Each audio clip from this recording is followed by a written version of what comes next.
people of things and feelings and attitudes that are in our heart. You ever see somebody that says, when they do something wrong, well, God knows my heart. Right after they told someone off, they say, well, God knows my heart. They go forward with that statement. People say that God knows their heart all the time after they do or say something wrong. After they do or say something wrong. Also, the conscience of man is the will of his heart. Everything that a man will do is stored in his heart. I'm going to say that again. The conscience of man is the will of his heart, and everything that he will do is stored in his heart. The heart is a place in which your treasures are stored.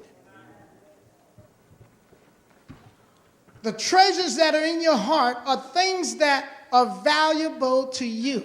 Just like in the natural, we have treasures that we store. We store money in a bank because it has value. Same thing with our heart. The thing about your heart, the heart stores different things like your thought, your passions and goals, and the will, things that you will do or say. A treasure is not something that you expose to everybody, because the treasure has valuables in it. The treasure chest has valuables in it. So everything that goes into that chest has all your valuables. So our heart is compared to as a treasure chest. All your valuables, all your thoughts, all your deep thinking, all your attitudes, everything about you is stored in your heart, in your value system. So when we go forth and we say that God knows our heart, he truly does know our heart. He knows how you feel about your friends. He knows how you feel about one another. God truly knows your heart. So sometimes we want to do the will of God, but our hearts are not right. So God can't move through us because our heart is not in a place that is worthy of the calling. God is trying to get his people to see and understand that we have to yield our hearts to him so that his will be done in our life. If we don't yield our hearts to him, even though we accept the blood of Jesus, and it says that all have sinned and come short of the glory of God, even though you have confessed before God, if your heart is not purified and want to do the true will of God, you can't do it. We can shout every day. We can pray day and night. But if God does not have access to your heart, then nothing will change, said the Lord. Nothing can and will change, because what you're going to do in the future is already stored in your heart. That's why when you see different incidents happen in the news where they say somebody went to an airport and pulled out a gun, this did not just happen. There was a spirit of feeling in his heart, and he acted on it. The heart is a part of your thoughts, your conscience. So that's why the enemy is trying to do things among the people of God. He's trying to touch the precious things that are stored in your treasure chest, because he doesn't want you to do the will of your Father. So we know that the heart stores many things. It stores your passions and your goals.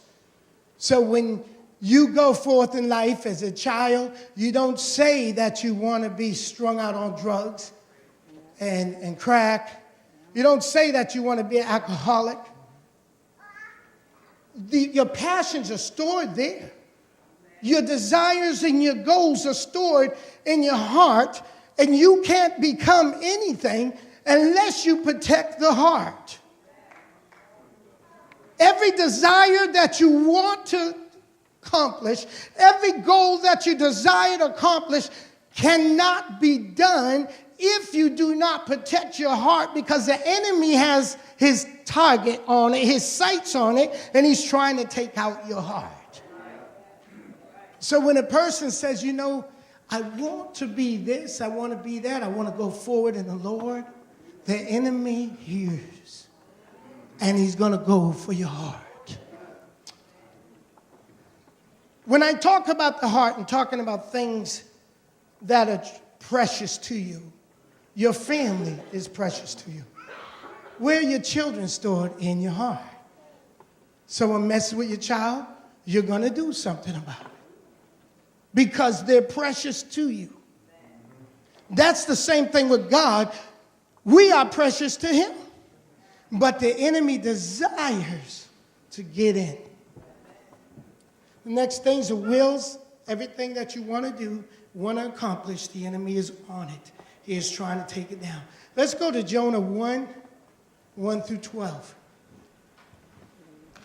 Praise God. And I'm going to start it off first. Praise God. Jonah was a prophet of God. He was a man after God's own heart. He knew the will of God for his life. But something happened to Jonah. And it starts off in the first verse. It says, now the word of the Lord came unto Jonah, the son of Amittai, saying, arise and go to Nineveh, that great city, a city against it, for their wickedness is come upon me. So God told Jonah to rise up and go to Nineveh. He said it's a great city, but the sin of that city has come up before him.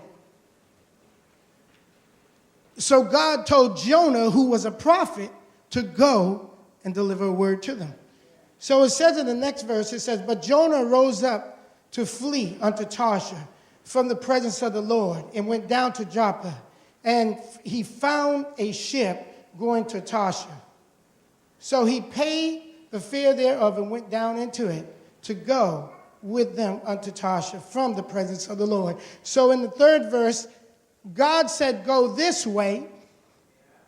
He said to go here and visit these people. But instead, Jonah said, I don't want to do it. I want to go here. So Jonah went over here. I wonder